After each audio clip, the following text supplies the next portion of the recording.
So there's our fire. It's gonna take a long time for that many gallons of water to boil.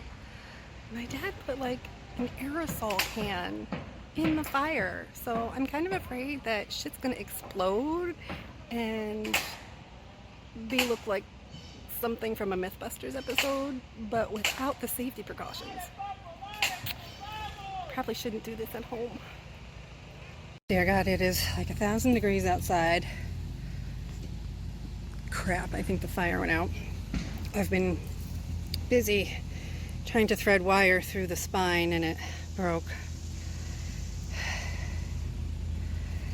This is hard.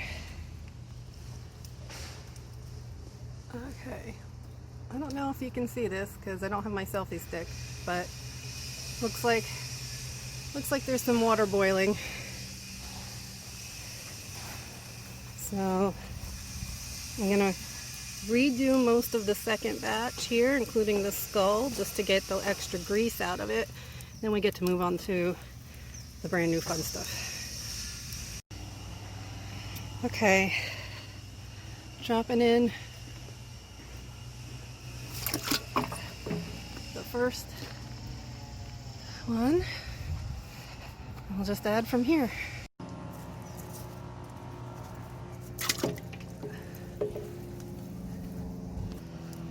Alright, got another long bone.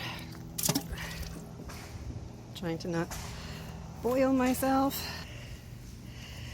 Alright, got this nice, I don't know, femur, I think. Also trying not to melt my phone.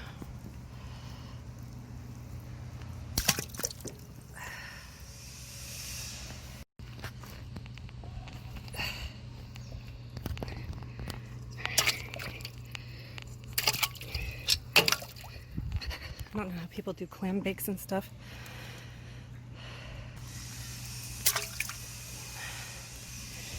Got some vertebrae that already came off. Oh.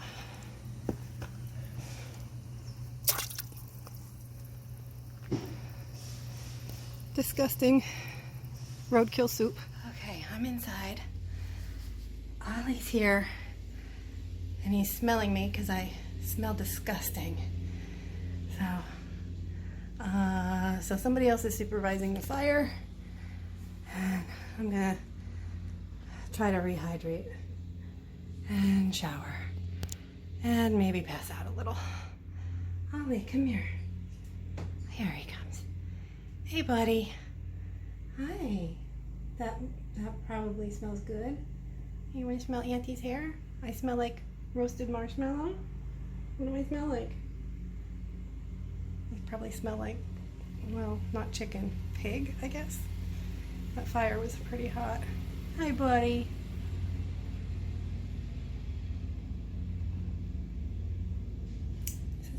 This is new.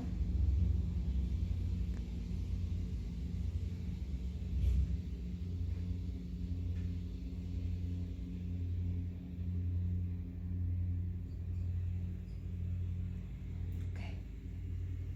I'm gonna try to shower if I can get these clothes off.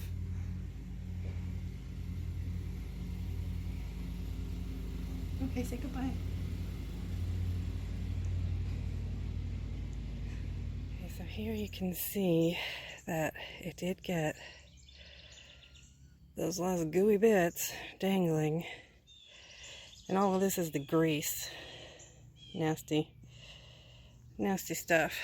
But, so that was actually the first batch combined with the third batch. So a lot of them haven't even had their first scrubbing yet, but the skull was part of the first batch. So a few have had their first scrubbings and already peroxide soaks, so they'll be in, hopefully I can keep them in this bucket without a lid. So we'll try that.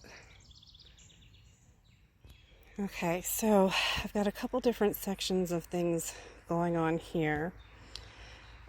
This is the spine and the pelvis. So after the boiling, those ligaments holding the pelvis together weakened and it came apart. And same thing with all the vertebrae. See, you can see these white chunks, that's the grease. And there's still a lot of interest by the flies. And this is another piece of the spine, minus the one vertebrae that I couldn't get through the wire. So as these all separated, that one vertebrae, I think it belonged here. That is off on its own now. So this is the skull again, and that piece of nose that came off when I pulled off the fascia and ligaments and stuff. This is my pile of, so the skull and these here, these were the first batch. I accidentally said second in the last video. So these are the first batch, and I was redoing them because ones like this still had a lot of grease.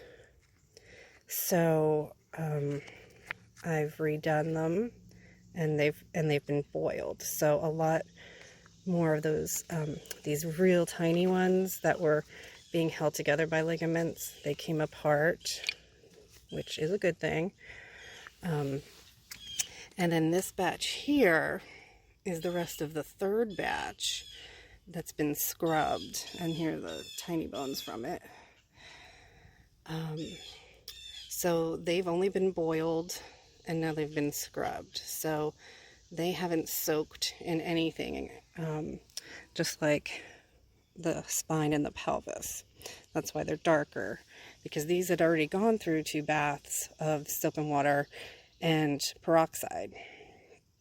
So now I'm just going to take this third batch stuff and stick it in the soapy water and see if that helps clean anything else out. And then we'll see where we go from there. Okay, so one other thing I did want to know is this is the top of the femur of one of the legs, and it's got this significant break right here, which is not the same as, like, this edge is a fusion point. So you can see there right here, let's see, it shows better on the other side. So where the fusions are, a lot of the bones have separated there because they were being held together with ligaments. But this spot right here is a break. And I'm wondering if that's actually our cause of death. If it was, we now have proof of an impact with a vehicle, and the deer ran off into the woods and just couldn't make it, couldn't heal fast enough in order to, you know, recover and get sustenance. And so, because we did have one deer who had a limp, so she had obviously had an injury, and she lived years. But this one, I'm wondering if this isn't part of a collision.